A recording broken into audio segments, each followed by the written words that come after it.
Oui, bonjour madame Bonjour, et bienvenue encore une fois à l'université de Bayreuth à African Multiple Cluster of Excellence. merci beaucoup. Ouais, bon, aujourd'hui nous allons parler un petit peu de le roman F d'O.C. Décembre. Mhm. Votre roman très très populaire. Oui, Très bien. Et moi j'aimerais demander quelle est l'inspiration derrière l'écriture de ce roman. c'est une longue histoire, je vais dire, parce que je crois que Ève est un peu en droite ligne du personnage de Paul dans Rue la Poudrière, qui est mon premier roman publié en 89, et qui raconte une histoire très semblable, mais où Ève va pousser plus loin la définition de sa féminité, de son corps et de son identité en tant qu'être humain, que personne. Cela dit, l'inspiration directe m'est venue plutôt sous une forme poétique, souvent avant de m'endormir la nuit, un peu dans un état de semi-conscience. Il y a des phrases poétiques qui me viennent ou des bribes de poèmes dont j'essaie de me souvenir pour les écrire le lendemain. Et un soir, j'ai eu cette bribe de phrase Ève de ses décombres. Et je me suis mise à penser ce que cela voulait dire. Et le lendemain, je partais pour un voyage en Italie et j'y ai repensé. Je me suis dit, je vais écrire un poème. Mais petit à petit, j'ai eu une image d'une jeune fille qui marchait avec un cartable sur l'épaule dans une ville en ruine. Et je me suis dit, mais qui est cette Ève? Quels sont ses décombres? Que Mhm. se passe-t-il? Et tout d'un coup, il m'est venu l'idée que c'était un roman, c'était pas un poème. Et pendant tout ce voyage, je l'ai écrit assez rapidement, mais ça, c'était l'inspiration directe. Et l'autre, c'était un peu une continuité de Rue la Poudrière. Ok, merci beaucoup, madame. Et dans le roman, il paraît que vous avez fixé l'attention sur les personnages féminins. Par exemple, il y a la mère d'Ève qui est subjuguée et qui n'a pas la force de protester contre son mari. Mhm. Il y a Ève elle-même qui échange des relations sexuelles pour l'argent et quelquefois pour les notes chez Mhm. son prof. Oui. Et il y a Savita aussi qui est toujours à côté de son ami jusqu'à sa mort. Mhm. S'il vous plaît, pourquoi aborder ce roman avec une telle approche? Alors, je ne suis pas tout à fait d'accord que ce soit un roman plus focalisé sur les femmes, parce qu'en fait, il y a les quatre personnages principaux. Il y a deux filles, Ève et Savita, et deux garçons, Sade et Clélio. Ok. Parce qu'effectivement, comme je le disais tout à l'heure, Ève a été le point de départ de cette histoire et que j'ai essayé d'explorer la vie d'une adolescente dans une cité où elle est exposée à ses regards et à ses comportements masculins aussi qui sont très durs, très difficiles.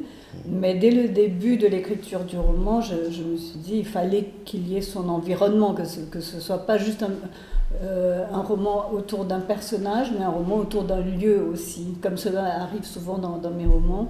Et l'émergence de ce lieu trou marron, qui est aussi comme un personnage du roman, faisait que je devais le peupler, ce lieu, et peupler et entourer Ève de personnes avec qui elle allait interagir, mais qui aussi représentaient différents aspects de ce lieu.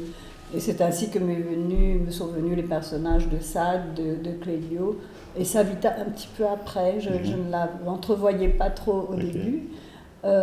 Donc pour moi, vu les quatre personnages principaux, c'est quand même un roman où on parle aussi beaucoup des garçons et de leurs propres difficultés à naviguer ces eaux troubles de ce lieu. Maintenant, c'est vrai que dans ce genre de situation sociale, les victimes en général sont les femmes. Parce qu'ils sont tous marginalisés d'une façon, pas seulement les femmes, mais les hommes aussi de ce lieu. Mais disons, celles qui sont le plus écrasées, le plus broyées sont les femmes.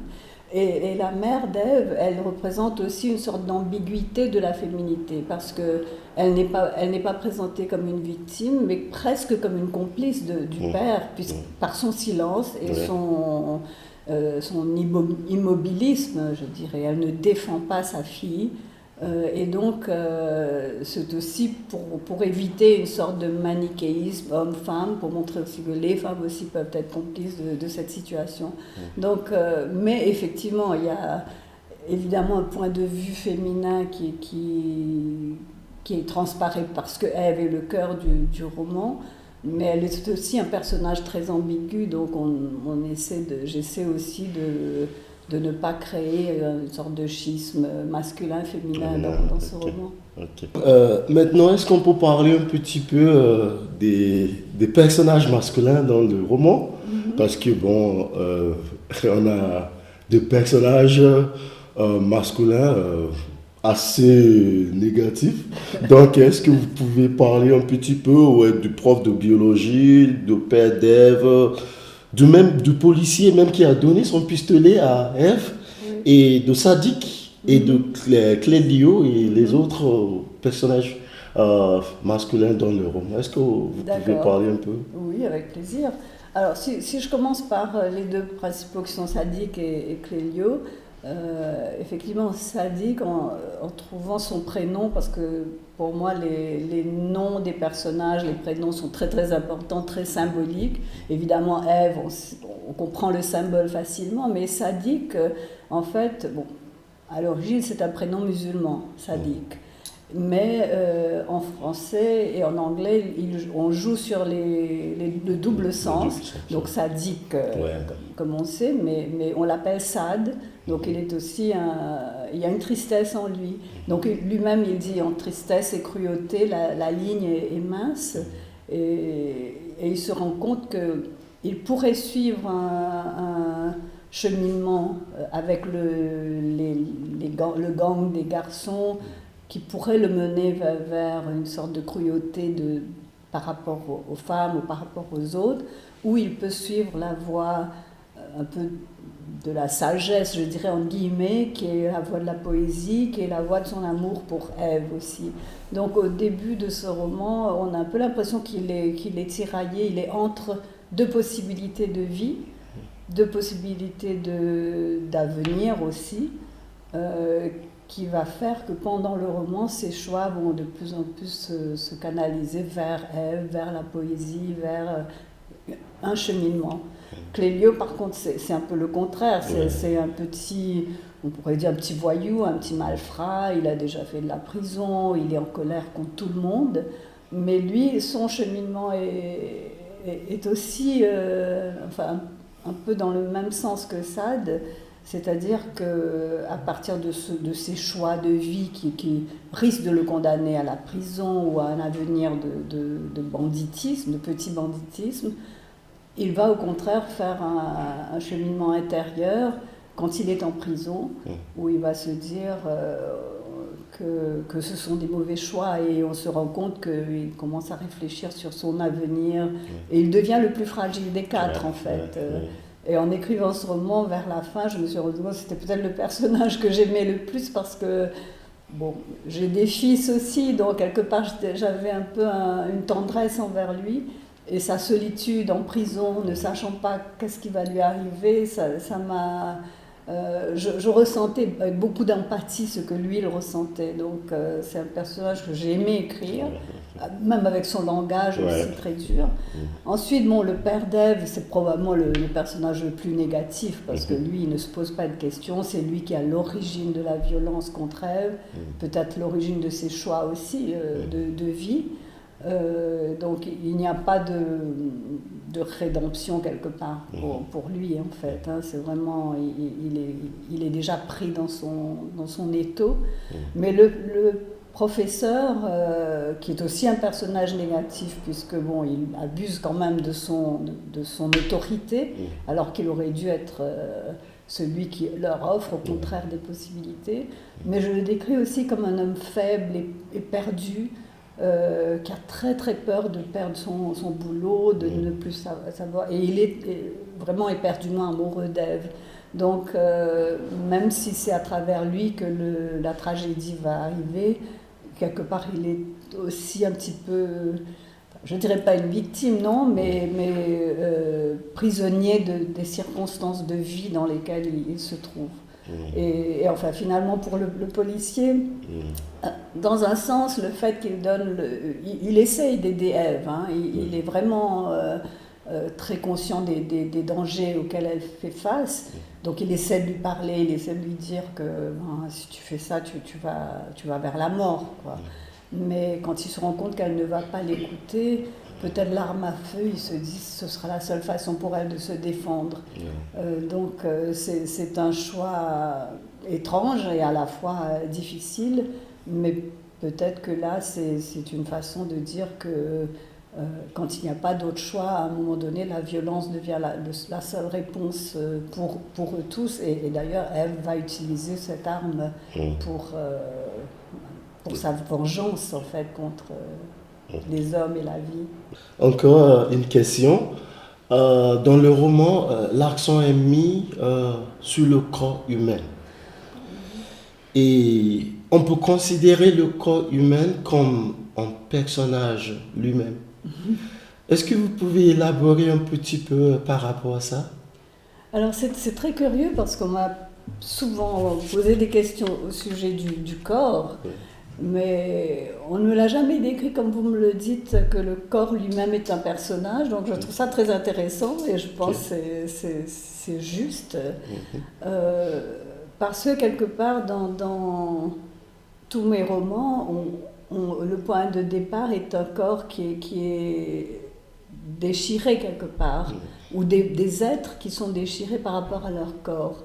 Donc dans tous les cas de Ève ou des prostituées du Rire des déesses ou de Paul dans Rue la Poudrière ou de mes autres romans, les femmes surtout sont dans une situation de dédoublement où à l'intérieur il y a un être qui veut être entendu, qui veut être écouté, qui a des choses à dire, et à l'extérieur il y a un corps qui est soumis à toutes sortes de pressions de la société, à des règles sociales, souvent aussi qui est rendu invisible par le fait qu'il ne correspond qu'à une fonction.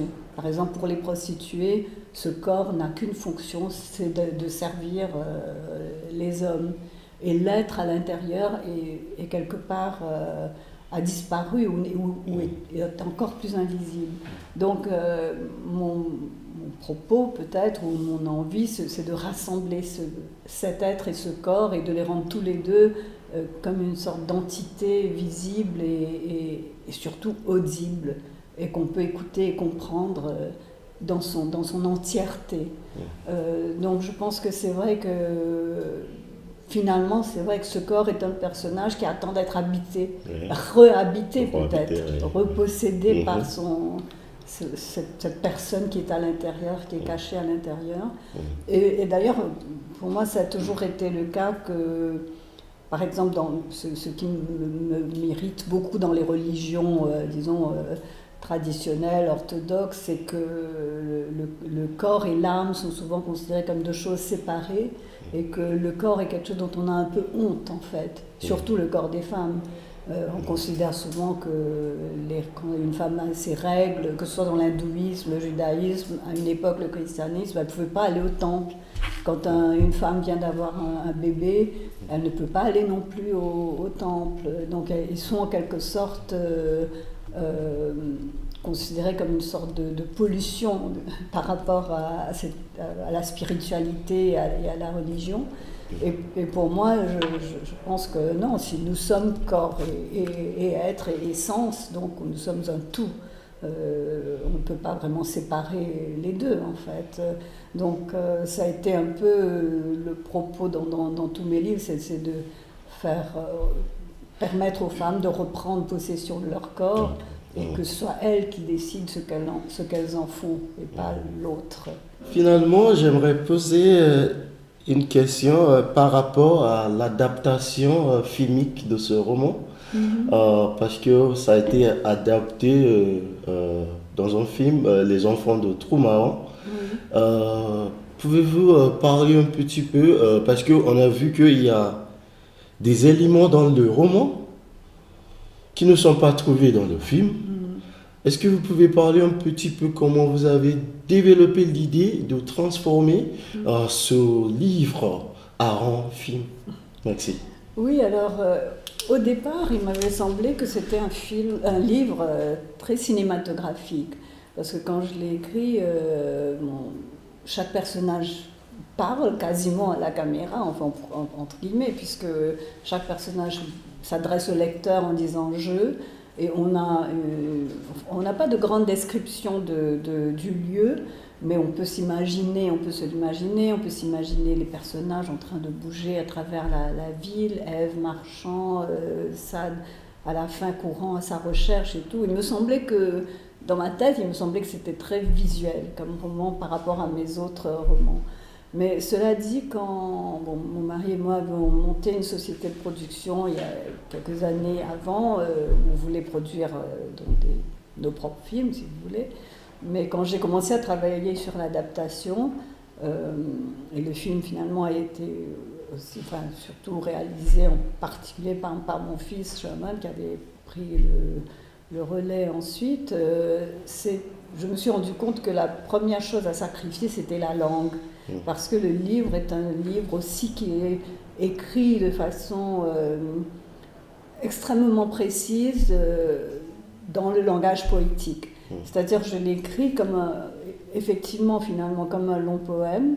Et quand je l'ai retravaillé, c'était comme on retravaille un poème en ciselant les mots, les sonorités, la musicalité. Alors même si le propos est très dur et violent, le langage reste poétique tout au long. Mais en commençant à écrire des dialogues pour le film, je me rendais compte que on ne pouvait pas utiliser ce langage-là, ça ne sonne pas du tout naturel, ils ne parleront pas comme ça. Donc la première chose, c'était de sacrifier la langue, mais après cela, je crois que... il y a eu au moins, je crois, 14 versions de ce scénario, parce qu'il y avait aussi des points de la séquence de l'action sur laquelle on butait énormément, notamment dans le livre, on ne sait pas qui a tué Savita jusqu'à la fin.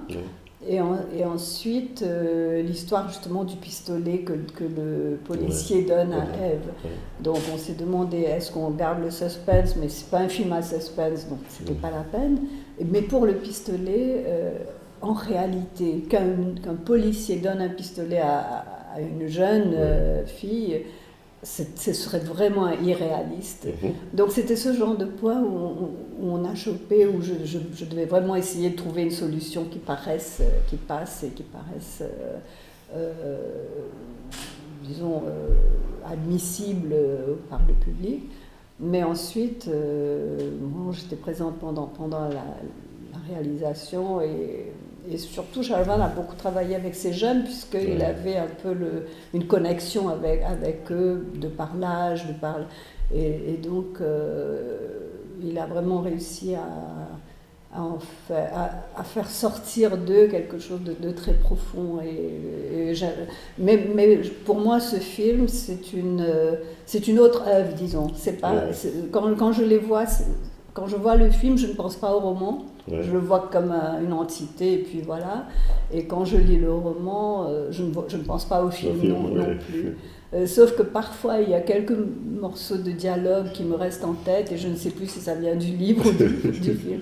Mais j'aime bien l'idée que quelqu'un se réapproprie quelque chose et en fasse une autre, que ce ne soit pas une adaptation fidèle, mais une réinterprétation peut-être de la même histoire. Ok, merci beaucoup, madame. Merci.